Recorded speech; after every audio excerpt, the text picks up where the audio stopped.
My overbearing mother-in-law moved in, tried to control my marriage, and even attempted to turn my husband against me.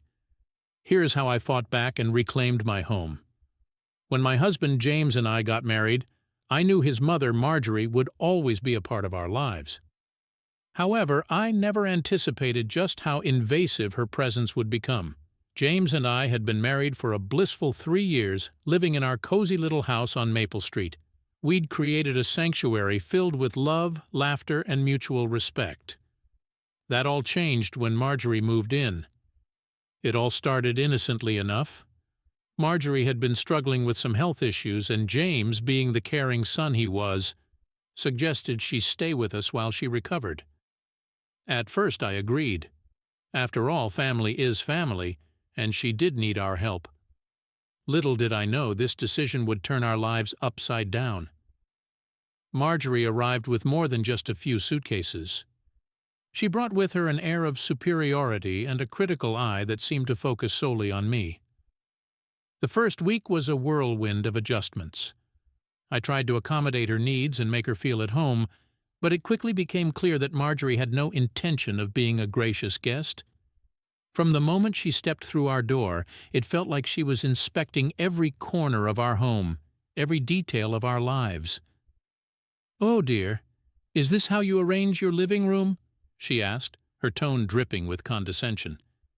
"In my house, I always thought it looked better this way." She moved furniture, rearranged decor, and criticized my housekeeping skills. Nothing I did seemed to meet her standards. James, caught between his loyalty to me and his mother, tried to play peacemaker. "She's just trying to help, sweetheart," he said, wrapping his arms around me after another one of Marjorie's unsolicited home improvement sessions. I forced a smile, not wanting to create a rift between him and his mother, but inside resentment began to build. Marjorie's interference wasn't limited to our home decor. She had opinions on everything, from the way I cooked to how I managed our finances. "Back in my day, we did things differently," she'd say, implying that her way was superior. I found myself biting my tongue more often than not, trying to keep the peace. One evening, as we sat down for dinner, Marjorie made a pointed comment about my cooking. "This casserole could use a bit more salt," she said, pushing her plate away. "James used to love my cooking. Didn't you, dear?" James nodded hesitantly, caught in the middle. I felt a pang of irritation. My cooking had never been an issue before Marjorie's arrival. The real trouble began when Marjorie started meddling in our personal lives. She'd corner James with stories about their past, painting an idyllic picture of their family life before I came along. She'd reminisce about how things were simpler and better back then, subtly implying that our current life was lacking. James, ever the dutiful son, listened patiently, but I could see the seeds of doubt being planted. One night, after another exhausting day of dealing with Marjorie's criticisms and manipulations, I decided to talk to James. "We need to set some boundaries with your mother," I said, trying to keep my voice steady. "This is our home, and she needs to respect that." James looked torn. "She's just adjusting, Sarah. Give her some time," he pleaded. "She doesn't mean to upset you." I sighed, feeling the weight of the situation pressing down on me. "I'm trying, James, but it feels like she's trying to take over our lives." The tension between us was palpable. I could see the strain in James's eyes, and it broke my heart. But I knew we couldn't go on like this. Something had to change, or our marriage would suffer. As I lay in bed that night, staring at the ceiling, I realized that Marjorie's arrival had not only disrupted our home, but also threatened the very foundation of our relationship. I knew I had to find a way to reclaim our space and our lives before it was too late. The days turned into weeks, and Marjorie showed no signs of easing up. If anything, her grip on our lives tightened. I felt like a stranger in my own home, constantly on edge, waiting for the next criticism, the next attempt to undermine me. But deep down, I knew I had to stand my ground. This was my home, my marriage, and I wasn't going to let Marjorie take that away from me. The days that followed were a blur of tension and silent battles. Marjorie's presence loomed over every corner of our house, making it feel more like her domain than ours.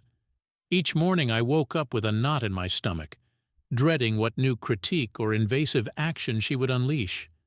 Marjorie's methods were insidious, and I often felt like I was living under constant surveillance. She scrutinized everything I did with an eagle eye, finding fault in the most trivial of things. One morning as I made coffee, she hovered nearby, watching my every move. "You know, Sarah," she said in her ever-condescending tone, "I always found that freshly ground coffee beans make a much better brew. These pre-ground ones you're using just don't compare." I clenched my jaw, resisting the urge to snap back. "Thanks for the tip, Marjorie," I replied, forcing a smile. "I'll keep that in mind." Her gaze lingered on me for a moment longer before she turned away, satisfied with her little victory. This was the pattern of our days. Marjorie would find some fault, some tiny imperfection to point out, and I would bite my tongue, trying to maintain a facade of calm. But inside, I was seething. James, bless his heart, was oblivious to the subtle warfare taking place under our roof.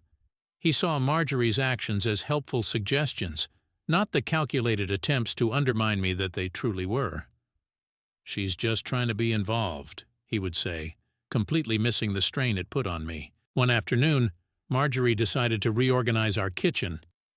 Without so much as a word to me, she began emptying cabinets and drawers, rearranging everything to her liking. I walked in to find her in the midst of this chaos, my neatly arranged kitchen now a disordered mess. "What are you doing?" I asked, trying to keep my voice steady. "Oh, just making things more efficient," she replied breezily. "I noticed you were wasting a lot of space with the way you had things set up." I felt a surge of anger. This was my space, my sanctuary, and she was treating it like her own. "I had it organized the way I like it," I said, a bit more sharply than I intended. Marjorie looked at me with a mixture of pity and condescension. "Well, sometimes a fresh perspective can be helpful," she said. "You should be more open to change." I wanted to scream. I wanted to tell her to pack her bags and leave, to stop meddling in every aspect of our lives. But I knew that doing so would only cause more conflict with James, and that was the last thing I wanted. So I took a deep breath, forced a smile, and helped her finish the reorganization, all the while silently fuming. As the days wore on, the strain began to take its toll. I felt like I was constantly walking on eggshells, trying to avoid Marjorie's critical eye. She found fault with my cooking, my cleaning, even the way I dressed. "You know, dear," she said one evening as I was getting ready for dinner, "a little makeup wouldn't hurt. You want to keep James interested after all." I stared at her, stunned by the audacity of her comment. "James loves me for who I am," I said, my voice trembling with suppressed anger. "Of course he does," Marjorie replied, her smile thin and insincere. "But men do appreciate a little effort." I couldn't take it anymore. I stormed out of the room, slamming the door behind me. I found James in the living room, engrossed in a book. "We need to talk," I said, my voice shaking with emotion. He looked up, concerned. "What's wrong?" "Your mother," I said, struggling to keep my voice steady. "She's driving me insane, James. She's overstepping her boundaries, criticizing everything I do. I can't live like this." James looked torn. "She's just trying to help," he said, the same line he'd used so many times before. "This isn't help," I said, my frustration boiling over. "This is control. She's trying to take over our lives, and you don't see it." James sighed, running a hand through his hair. "I'll talk to her," he said, though I could tell he was reluctant. I nodded, hoping that things would change, but knowing deep down that it wouldn't be that easy. Marjorie was a force of nature, and she wasn't going to back down without a fight. The next morning, I overheard James talking to his mother.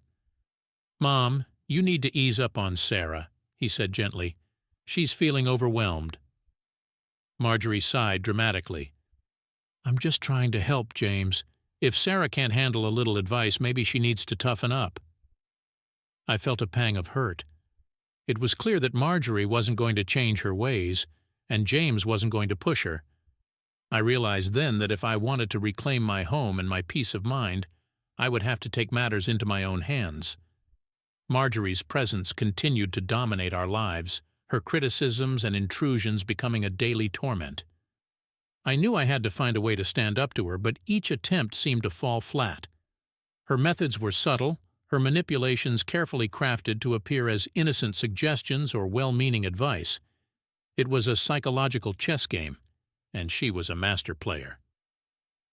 One Saturday morning, I decided to take a stand. I planned a special breakfast for James and me, hoping to carve out some time for ourselves away from Marjorie's ever-watchful eyes. I woke up early, prepared his favorite pancakes, and set the table with care. Just as I was putting the finishing touches on the meal, Marjorie entered the kitchen. "Good morning, Sarah," she said with a smile that didn't reach her eyes.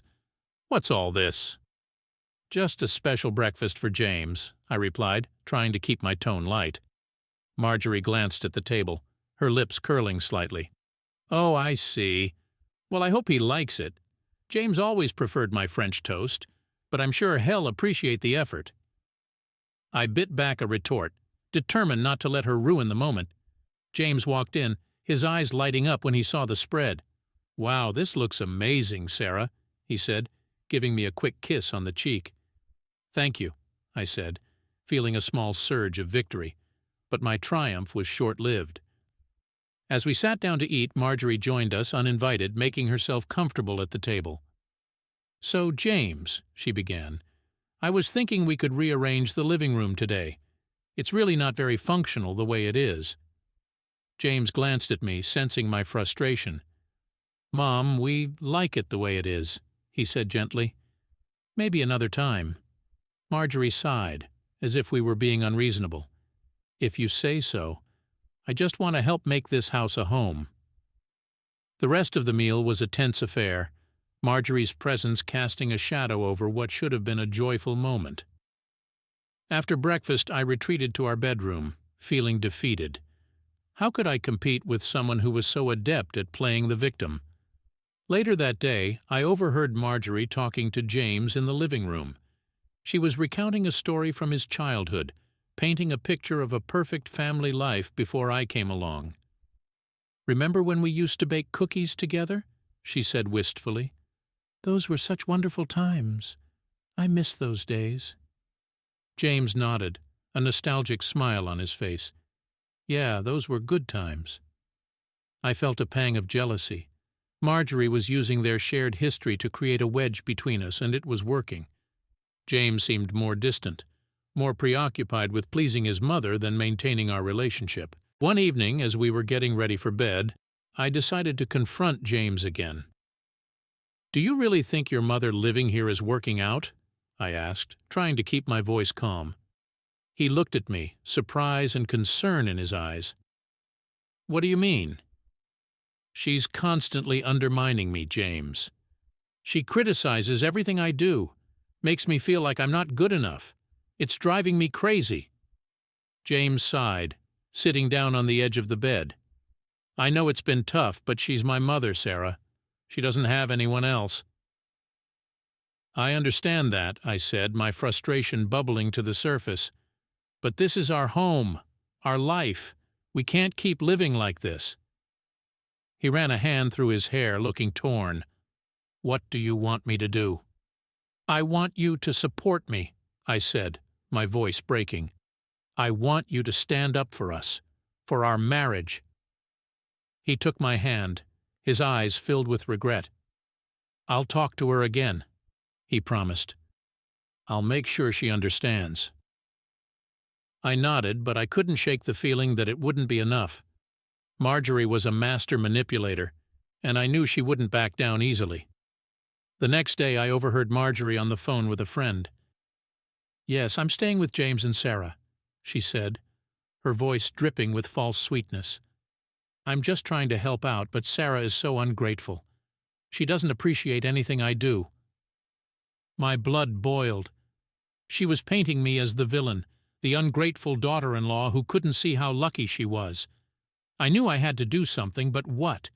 Confronting her directly always seemed to backfire, making me look like the aggressor. Then it hit me. I needed allies, I reached out to my best friend Lisa, pouring my heart out to her over coffee. "Marjorie is driving me insane," I said, tears of frustration streaming down my face. "She's turning James against me, and I don't know what to do." Lisa listened, her expression sympathetic. "You need to stand your ground, Sarah," she said firmly. "Don't let her push you around. This is your home, too." "But how?" I asked, feeling hopeless. "Start by setting boundaries," Lisa advised. "Be firm but respectful. And if that doesn't work, maybe it's time to consider more drastic measures." I nodded, feeling a glimmer of hope. Lisa was right. I needed to take control of the situation, to reclaim my home and my marriage. It wouldn't be easy, but I was determined to fight back. That evening I sat down with James, laying out my plan. "We need to set clear boundaries with your mother," I said. "She needs to respect our space and our relationship." James nodded, looking more resolute than I'd seen him in weeks. "You're right, Sarah. We need to do this together." Together. That word gave me strength. With James by my side, I felt ready to take on Marjorie and reclaim the life we'd built together. Setting boundaries with Marjorie was easier said than done.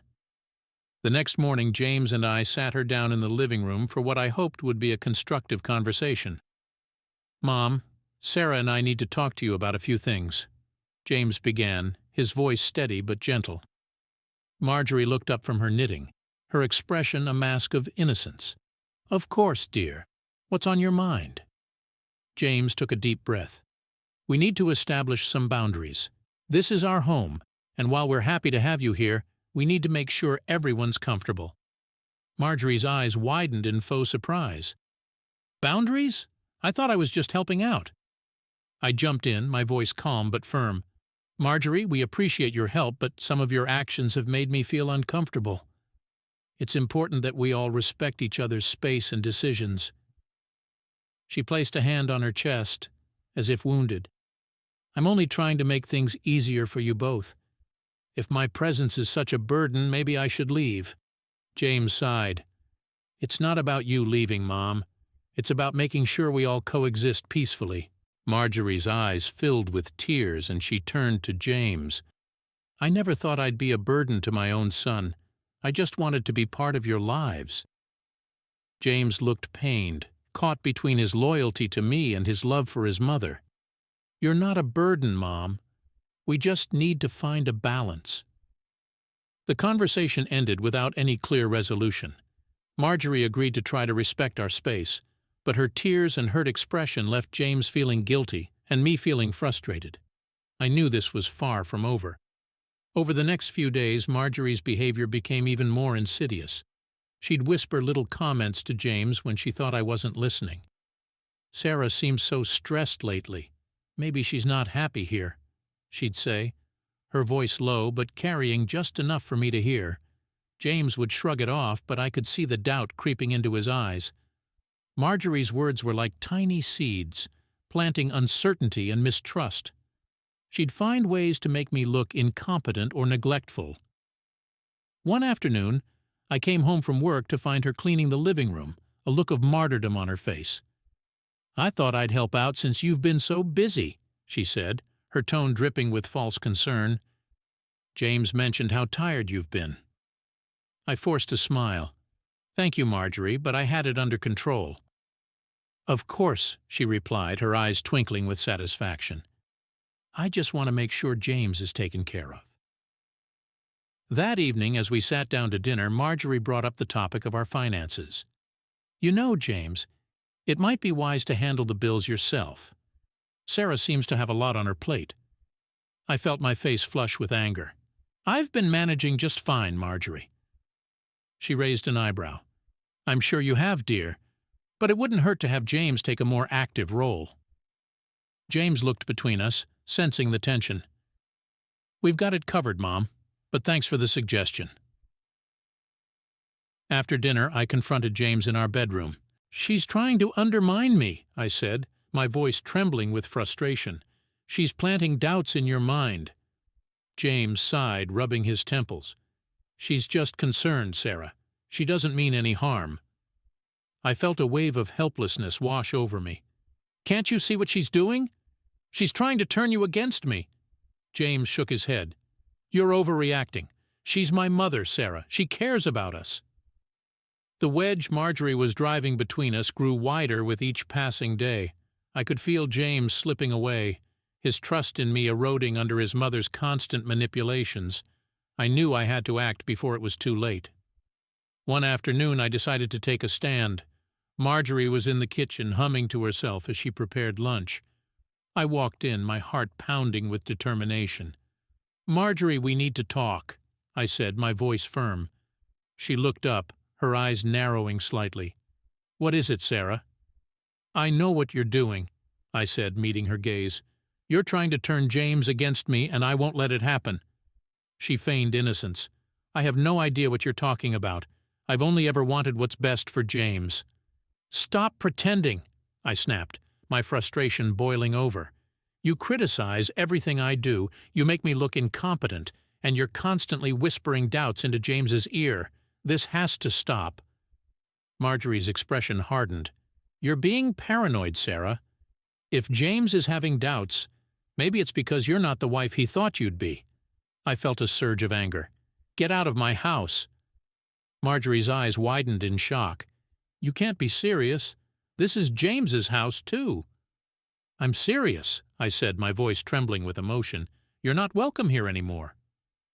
At that moment, James walked in, his eyes darting between us. "What's going on?" "Sarah wants to throw me out," Marjorie said, her voice quivering with mock hurt. James looked at me, disbelief and hurt in his eyes. "Sarah, you can't do this." "I can't live like this anymore," I said, tears streaming down my face. "It's her or me, James. Make a choice." James stood there, torn between his wife and his mother. The silence stretched on, heavy with tension. Finally he spoke. "Mom, I think it's best if you find somewhere else to stay for a while." Marjorie's face twisted with anger and betrayal. "I see how it is," she said, her voice cold.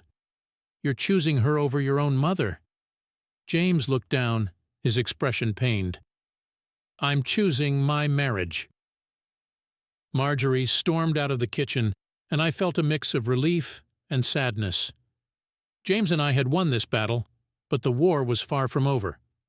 As I watched Marjorie pack her bags, I knew she wouldn't give up easily. But for the first time in weeks, I felt a glimmer of hope. Together, James and I could reclaim our home and our lives. Marjorie left the next morning, her departure a silent storm that left the house in an eerie calm. For a brief moment, I allowed myself to believe that things would return to normal. James and I had faced this crisis together, and I hoped it would strengthen our bond. But the reality was far more complex. The first few days were awkward. James and I tiptoed around each other, the tension of the recent confrontation still lingering in the air. Marjorie's absence was palpable, her presence replaced by a void that neither of us knew how to fill. James seemed lost, his usual cheerfulness dampened by guilt and doubt. One evening, as we sat down for dinner, I decided to break the silence. "How are you feeling about everything?" I asked gently, hoping to open up a dialogue. James looked up from his plate, his eyes tired. "I don't know, Sarah. I feel like I've betrayed my mother." "You did what you had to do for us," I said, reaching across the table to take his hand. "She was causing too much tension." He nodded, but I could see the conflict in his eyes. "I just wish it didn't have to be this way." I squeezed his hand, trying to reassure him. "We'll get through this, James. Together." Despite my efforts to bridge the gap, the strain between us persisted. Marjorie's departure hadn't magically solved our problems. It had merely exposed deeper issues. James was wrestling with his loyalty to his mother and his commitment to our marriage, and I was caught in the middle. One afternoon, I came home from work to find James sitting in the living room, staring at his phone. He looked up as I entered, his expression troubled. "Mom called," he said quietly. "What did she say?" I asked, bracing myself for the worst. "She wants to come back," he replied, his voice heavy with emotion. "She says she has nowhere else to go." My heart sank. I knew this was coming, but I wasn't ready to face it. "What do you want to do?" I asked, trying to keep my voice steady. James ran a hand through his hair, looking frustrated. I don't know, Sarah. I can't just abandon her. And we can't go back to how things were, I said firmly. We need to set boundaries, James, for our sake. He sighed, leaning back in his chair. I know, but it's not that simple. Over the next few days, James and I had countless discussions about Marjorie. Each conversation seemed to lead us in circles with no clear resolution in sight. I could see the toll it was taking on him, and it broke my heart. Then came the breaking point. One evening, as we were getting ready for bed, James received another call from Marjorie. I could hear her voice through the phone, pleading and emotional. James, please, I need you. James looked at me, torn. I have to go see her, he said, his voice filled with resignation. Do you want me to come with you? I asked, feeling a knot of anxiety in my stomach. He shook his head. No, I think it's best if I go alone. This is something I need to handle with her. I nodded, feeling a pang of fear and uncertainty. Okay, just be careful. James left, and I spent the night tossing and turning, my mind racing with worry. I knew this meeting could change everything, and I wasn't sure if our relationship could withstand the pressure. Hours later, James returned, looking exhausted and defeated. He sat down on the edge of the bed, his shoulders slumped. She's not going to change, he said quietly. She blames you for everything. I felt a wave of anger and frustration. Of course she does. She can't see past her own needs. James looked at me, his eyes filled with sorrow. I don't know what to do, Sarah. I feel like I'm being torn in two. I wrapped my arms around him, holding him close. We'll figure it out, James. We have to. The next morning, we made a decision. Marjorie couldn't come back to live with us, but we would help her find a place of her own. It was a compromise that we hoped would satisfy everyone, though deep down, I knew it wouldn't be enough for Marjorie. We spent the next week searching for a suitable apartment for her. It was a challenging task, but eventually we found a place that was close enough for James to visit regularly, but far enough to give us the space we needed. Marjorie was less than thrilled, but she grudgingly accepted the arrangement. Moving day was a bittersweet affair. James helped Marjorie settle into her new place while I stayed home, trying to reclaim a sense of normalcy. It was a strange feeling knowing that she was no longer under our roof but still a looming presence in our lives. As the weeks passed, things slowly began to improve. James and I found a new rhythm, rediscovering the love and connection that had been overshadowed by Marjorie's interference. We spent more time together, rekindling the spark that had drawn us to each other in the first place. But Marjorie was never far from our minds. She called James frequently, often late at night, and I could see the strain it put on him. He was torn between his duty to his mother and his commitment to our marriage, and it was a balancing act that took its toll. One evening, after another tense phone call, James sat down next to me on the couch, looking defeated. I don't know how much longer I can do this, he said, his voice filled with exhaustion. I took his hand, trying to offer some comfort. We'll get through this, James. We have to. But even as I said the words, I couldn't shake the feeling that this was only the beginning of a long and difficult journey. Marjorie's influence was still a powerful force in our lives, and I knew we had to find a way to navigate this new reality without letting it tear us apart. As the weeks turned into months, the tension between James and me began to ease, but the shadow of Marjorie's manipulation still lingered. Her frequent calls and demands on James were a constant reminder that our battle was far from over. I knew that if we were to truly reclaim our home and our marriage, I needed to gather allies and build a support network. One Saturday morning, I called my best friend Lisa and invited her over for coffee.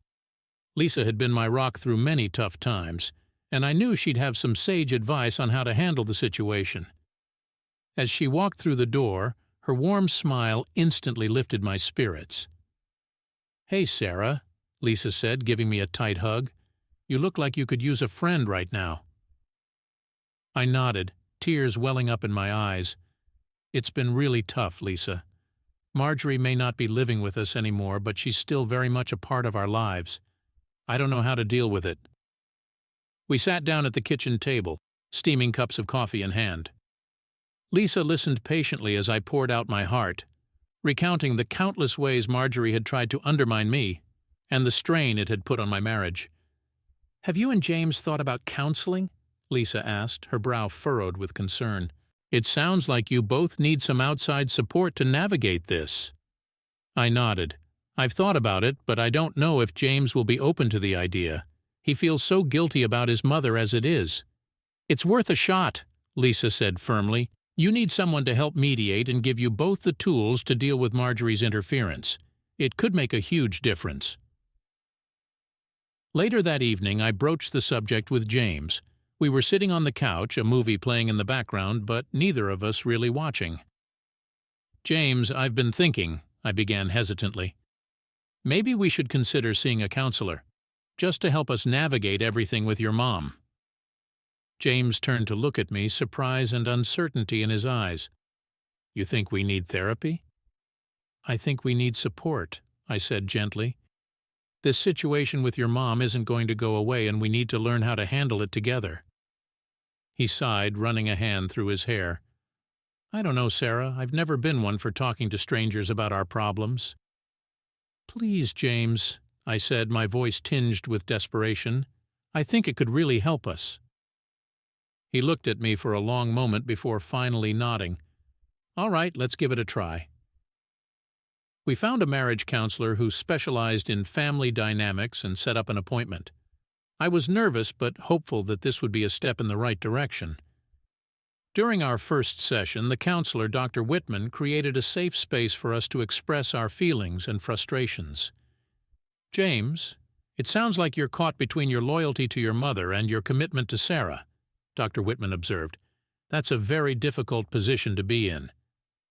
James nodded, his expression pained. "I just want to make everyone happy, but it feels impossible." Dr. Whitman turned to me. "Sarah, how do you feel about the situation?" "I feel like Marjorie is trying to undermine me and take over our lives," I said, my voice trembling. "It's tearing us apart." Over the next few sessions, we delved deeper into our feelings and learned strategies to set boundaries and communicate more effectively. James began to see how his mother's manipulations were affecting our marriage, and he started to take a firmer stance with her. One evening, after a particularly productive counseling session, James and I sat down together to draft a set of boundaries for Marjorie. It was a challenging process, but we knew it was necessary to protect our relationship. "Mom," James said during our next visit to Marjorie's apartment, "we need to talk about some boundaries. Sarah and I have been struggling, and we need to make some changes to make things work." Marjorie looked up from her knitting, her expression a mix of surprise and indignation. "Boundaries? What kind of boundaries?" "We need to limit the number of calls and visits," James said gently but firmly. "It's important for us to have our own space and time together." Marjorie's eyes narrowed. "So you're choosing her over your own mother?" "It's not about choosing," James said, his voice steady. "It's about making sure our marriage is strong. We want you to be part of our lives, but there has to be a balance." Marjorie huffed, clearly displeased. "I see how it is. You're letting her control you." "It's not about control, Mom," James said, his patience wearing thin. "It's about respect. We need you to respect our boundaries." Marjorie fell silent, her lips pressed into a thin line. I could tell she wasn't happy, but for once James wasn't backing down. It was a small victory, but a significant one. Over the next few weeks, James and I continued to attend counseling and worked hard to reinforce our boundaries with Marjorie. It wasn't easy, and there were moments when I felt like giving up, but each small step forward gave me hope. I also reached out to other friends and family members for support. My sister Emily was a great source of strength, offering a listening ear and practical advice. "You're doing the right thing, Sarah," she said one afternoon over the phone. "Don't let her get to you." Emily and Lisa became my allies, helping me stay grounded and reminding me of the importance of self-care. With their support and the progress James and I were making in counseling, I began to feel more confident and empowered. One afternoon, I decided to visit Marjorie on my own. I wanted to try and build some sort of truce, or at the very least establish a civil relationship. I arrived at her apartment with a bouquet of flowers, hoping to extend an olive branch.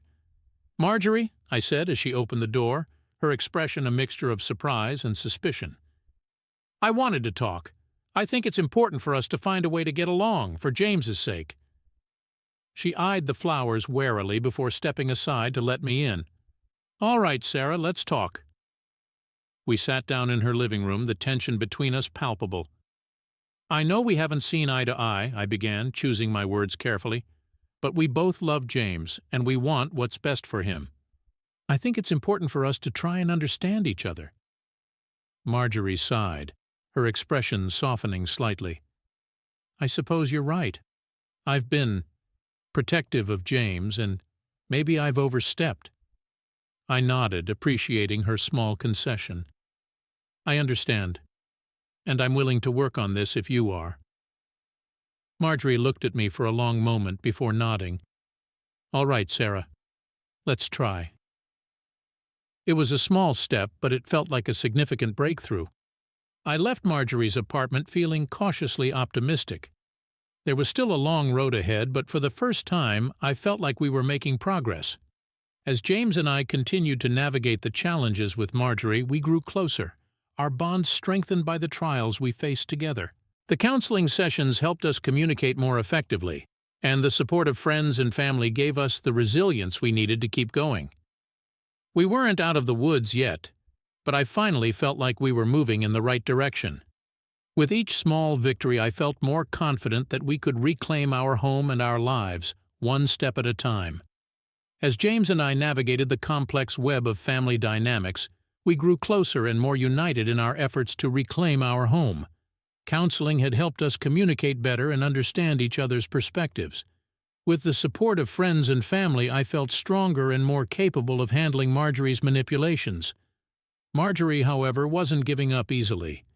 She continued to call James frequently, often late at night, and her demands were becoming increasingly unreasonable. One evening she called in a panic, claiming that she couldn't find her medication. James, ever the dutiful son, rushed over to help her, leaving me alone and frustrated. When he returned, I could see the exhaustion in his eyes. "She's driving me crazy, Sarah," he admitted, sinking onto the couch. "I don't know how much more of this I can take." "We need to set firmer boundaries," I said, sitting down beside him. "This can't go on, James. It's affecting both of us." He nodded, his expression weary. "You're right. I'll talk to her again." The next day we went to Marjorie's apartment together. As we sat down in her living room, I could feel the tension in the air.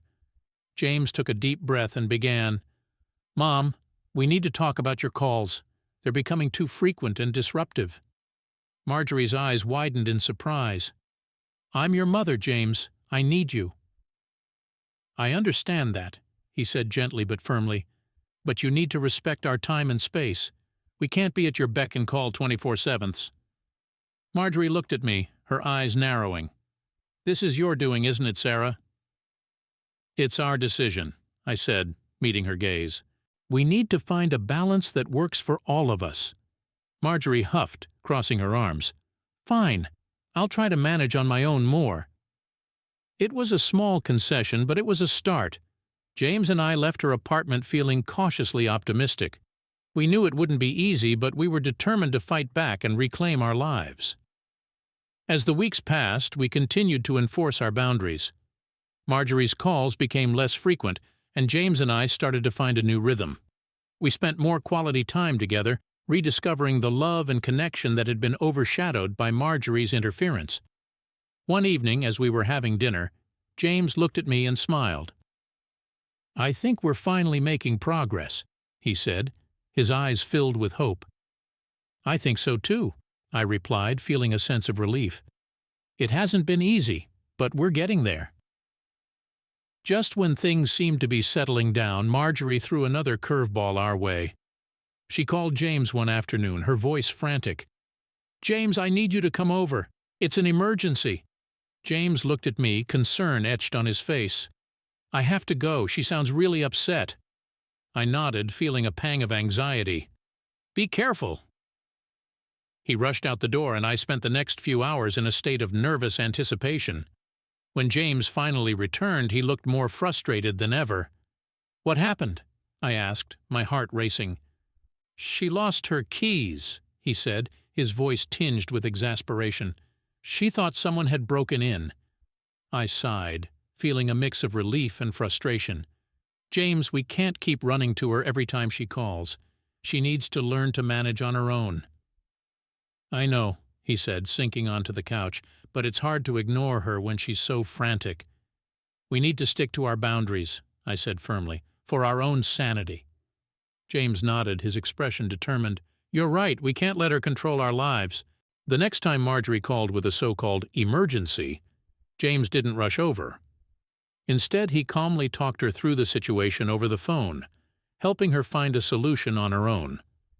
It was a small victory, but it felt like a significant step forward. Despite the progress we were making, Marjorie continued to test our resolve. She'd find new ways to insert herself into our lives, often using guilt and manipulation to get her way. But with each challenge, James and I grew stronger and more united. One afternoon Marjorie called, her voice laced with guilt-tripping tactics. "James, I'm feeling so lonely. Can't you come over for a bit?" James looked at me, his expression conflicted. I nodded, encouraging him to stand firm. "Mom, I understand you're feeling lonely, but Sarah and I have plans today. Maybe you could join a social group or find a hobby to keep you busy." Marjorie sighed dramatically. "I suppose you're too busy for your old mother. I'll manage somehow." James hung up the phone, a mix of relief and frustration on his face. "She's not going to make this easy, is she?" "No, she's not," I said, giving him a reassuring smile. "But we're in this together." As we navigated the challenges with Marjorie, we began to see the positive impact it had on our marriage. We communicated more openly, supported each other through difficult moments, and celebrated our small victories. The more we stood up to Marjorie, the stronger our bond became. One evening, as we were sitting on the porch, watching the sunset, James took my hand and looked into my eyes. "I couldn't have done this without you, Sarah. You've been my rock through all of this." Tears welled up in my eyes as I squeezed his hand. "We did this together, James, and we'll keep doing it together." For the first time in months, I felt a sense of peace and hope. We were reclaiming our home and our lives one step at a time. There were still challenges ahead, but with each other's support, I knew we could face anything that came our way. As the days turned into weeks, we continued to enforce our boundaries and build a new normal. Marjorie's influence on our lives began to wane, and James and I found joy in the little moments we shared. Our home became a sanctuary once more, filled with love, laughter, and a renewed sense of purpose. The fight wasn't over, but we were winning. And with each small victory, we grew stronger and more resilient. Together we were reclaiming our home and our lives, determined to build a future free from Marjorie's control. As James and I continued to enforce boundaries with Marjorie, a sense of normalcy began to return to our lives. We still faced challenges, but with each small victory we grew stronger as a couple. It wasn't easy, but we were determined to protect our marriage and reclaim our home. Marjorie's influence slowly waned as she learned to navigate her new reality. She called less frequently and began to find ways to occupy her time without relying on James for constant support. It was a difficult adjustment for her, but she was beginning to understand that our boundaries were not a rejection of her, but a necessity for our well-being. One evening, as we were having dinner, James looked at me with a sense of calm and contentment that I hadn't seen in a long time. "I think we've finally found a balance," he said, smiling. "I think so too," I replied, feeling a wave of relief. "It's been a long journey, but we're in a good place now." As we continued to rebuild our lives, we made a conscious effort to strengthen our relationship. We planned date nights, took weekend trips, and found joy in the little moments we shared. The more time we spent together, the more our bond grew. One weekend, we decided to tackle a home improvement project that we'd been putting off for months. Our living room needed a fresh coat of paint, and we spent the entire Saturday transforming the space. It was a simple project, but it brought us closer together and reminded us of the life we were building. "Do you remember when Marjorie tried to rearrange this entire room?" I asked, laughing as we painted the walls. James chuckled. "How could I forget? I think she moved the couch at least 3 times. We laughed together, the tension and resentment of the past months fading away. It was moments like these that reinforced the strength of our relationship and our commitment to each other. Despite the progress we'd made, there were still occasional setbacks. Marjorie had her moments of resistance, but we handled them with patience and determination. One afternoon she called, upset about a minor inconvenience in her apartment. "James, the maintenance man hasn't fixed the leak in my bathroom. Can you come over and take care of it?" she asked, her tone pleading.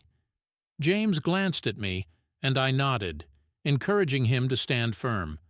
"Mom, I can't come over right now. Have you called the building manager?"